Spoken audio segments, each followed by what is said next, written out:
โอกาสนี้นะครับขอกราบอาราธนานะครับ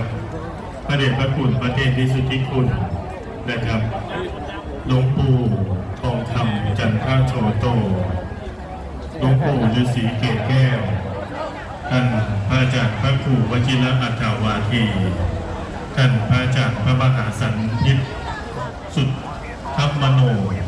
ท่านพระอาจารย์พระมหาจักรพันธ์จักรวโรท่านพระครูสังฆรักษ์อานนท์โอภาสิทธิ์จากเจ้าพระคุณสมเด็จพระองค์ประธาน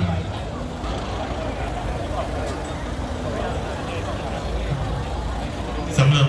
นะครับท่านญาติโยมนะครับที่ร่วมเป็นเจ้าภาพนะครับในการอุปถัมภ์บูรณะปฏิสังขรณ์พระบาทท่านแก่นนครตามที่ทางวัดหนองแวงพระรามหลวงได้ลำดับนะครั